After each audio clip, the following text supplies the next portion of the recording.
G'day folks, this is Greg Judy at Green Pastures Farm. It is a beautiful January 15th day. I can't believe this. This is like they said the high today was 55. We've been working outside all day and it's just been a beautiful day to work on the farm because it's not too cold and it's not too hot. And it's just actually pretty darn pleasant. But we just moved the mob of cows onto a fresh piece of stockpile, and I wanted to show you the manure pads. Look at that. Just absolutely gorgeous. I mean, they've got the ponds in the middle. They're not stacking up. Look at that one right there. Man. You know, for January 15th on stockpile, and the boys are giving them unrolling a bale of hay with the stockpile. They look pretty darn good.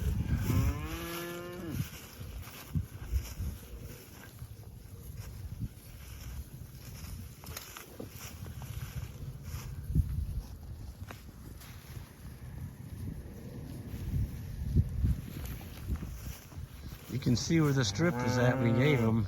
It's about 60 feet wide, and it's 900 feet long.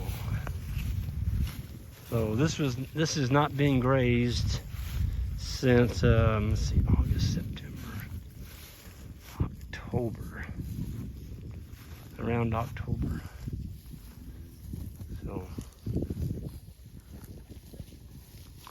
the hay that we're feeding right now, it is really good hay. It's got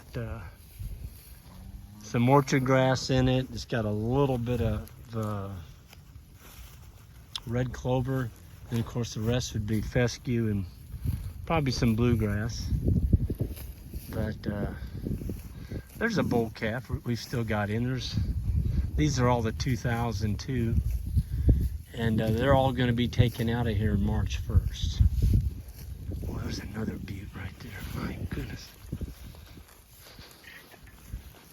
He's a little bit darker.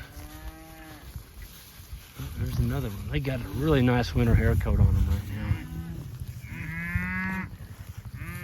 Yeah, he's a butte. There's a bunch of bull calves in here. Anyway, by taking the bulls out March 1st, if you count back, well, March to July 1st, that's 4 months. So you got March, February, January, and December. Those are the 4 months that we're guaranteed not to have a calf in.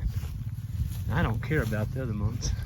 I just don't want them calving in those 4 months because it is miserable. Did it, and I'm not ever going to go back and do that again. Well, there's a pretty heifer. That's a 2020. I'm sorry, 2022. She'd be a herd mate to some of these bulls that I just showed you. But we are on this is the Lifetime Lease Farm. This is Steve and Cindy's. This is probably some of our better stockpile. And it's not, it's not anything to write home about. But, it's pretty good. I mean, there's some of them going over there eating the hay they unrolled, and some of them are staying here on this stockpile. The beautiful thing is, by morning, when we come back here, this is all going to be stomped on, and they're going to have the lion's share of it eaten. And then they've already got another strip there in front of them. So that'll be in the morning. We've still got quite a bit of ground here to cover. But we've got 1, 2, 3, 4, 5, 6, 7, 8, 9, 10, 11, 12. There's 14 bales left up there. So if you feed 2 in the morning, 1 at night, plus the little strip of stockpile, there's a 280, about 285 head in here. We took out the 41 bulls, the 2 and 3 year olds. They're all in the bull mob over at the new lease farm. And I tell you what, the cattle look good. They've all got good condition on them. They got good hair coats on them. I don't see a lot of runny tails. I mean, there's a few I saw that had a little manure on their tail, but by and large, they're clean. Yep. I like to have my cattle clean. I don't want them covered in manure. I don't want mud all over them. You got mud all over them, shame on you. You're making them walk into a pond, or you're not moving them fast enough. If you're getting lots of rain and they're laying down in mud, that's a great way to get disease into your animals.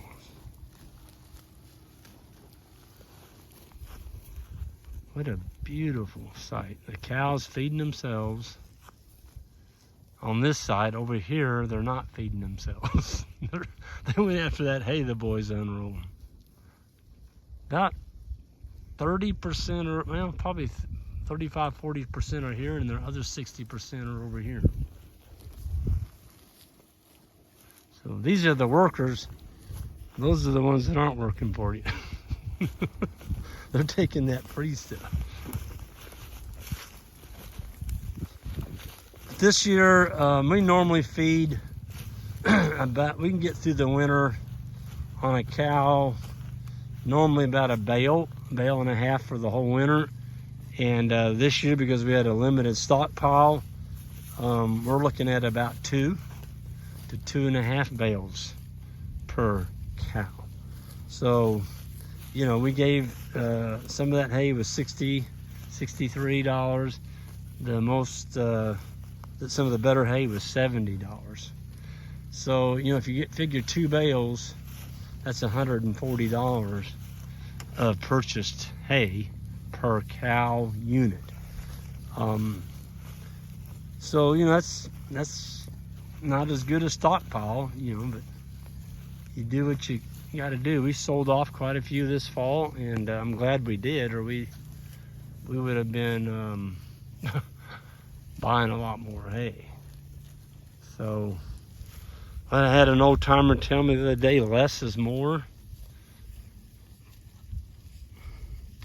Less is more. So, you know, if you're trying to grow grass, especially fall grass, you carry a few smaller numbers into the winter, especially the fall, you're going to grow more. So less cattle means more grass. You're going to grow more. So we might be a little bit overstocked based on the stockpile, but we've got quite a bit of ground left in front of us, and of course we've already calculated out we're going to have hay left over this year, which we've got it stored up on post. And well, I say we're going to have hay left over. Based on the winter that we're getting right now, we're just not feeding that much comparatively what we could be if it was really cold or if we had a lot of snow where you're 100% on hay. Now you're looking at 3 bales in the morning, 3 bales at night. And we just haven't done that except for that real bitter, what was that, about 10 days right there around Christmas. Man, it kicked us pretty good in the teeth. It was cold. And the cows were eating just about as fast as you could get it out here to them. It was crazy. But cows grazing are just a lot more content if you just give them a little strip, folks. I mean, we can give them a very big piece here. You see that? There's the post right there. And I'm standing. Let's just step it off. I said it was about 50 feet wide. I know it's 900 from that width line clear up there to where the boys have that bale. That's 900 feet. So let's just see. 1, 2, 4, 5, 6, 7, 9, 10, 12, 13, 14, 15, 16, 18, 19, 20. 60 feet. Boy, cows look good.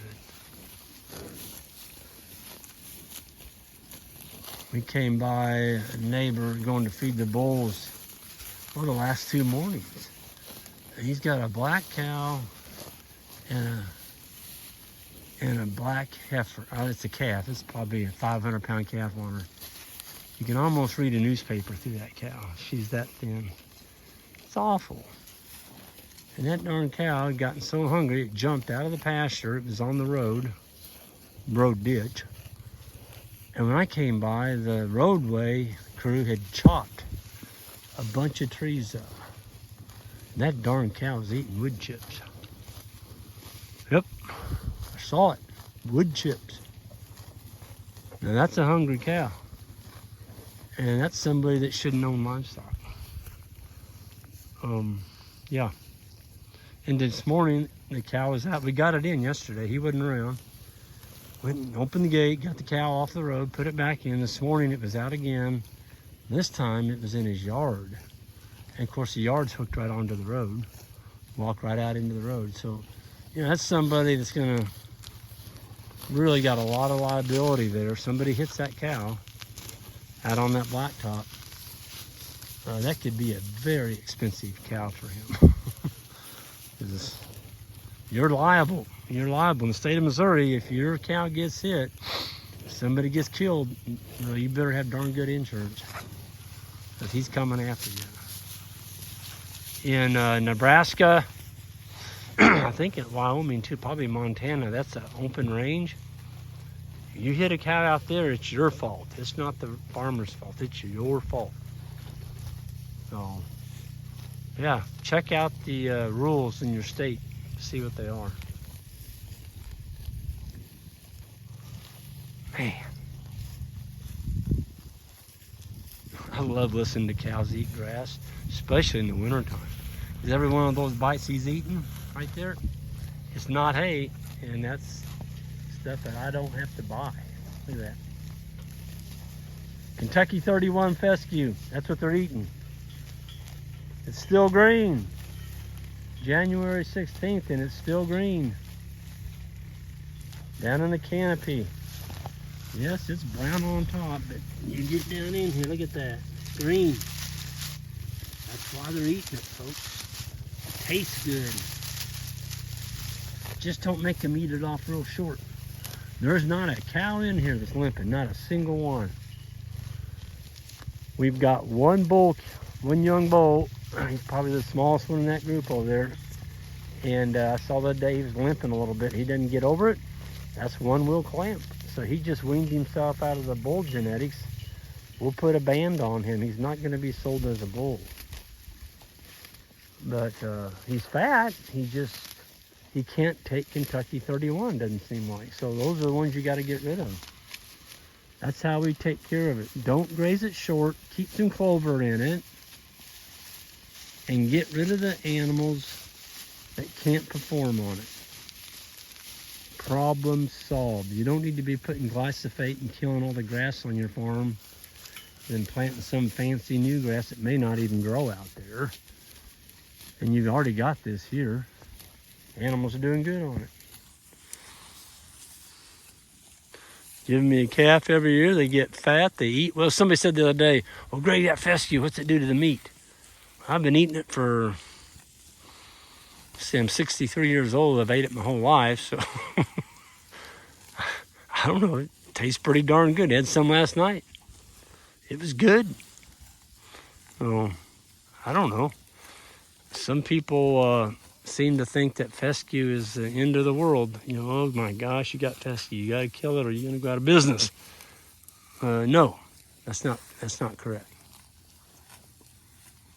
I'm glad we got it. Anyway, I'm going to go ahead and get out of here. And everyone have a good one. And stay safe out there. And we're going to enjoy the evening with our cattle.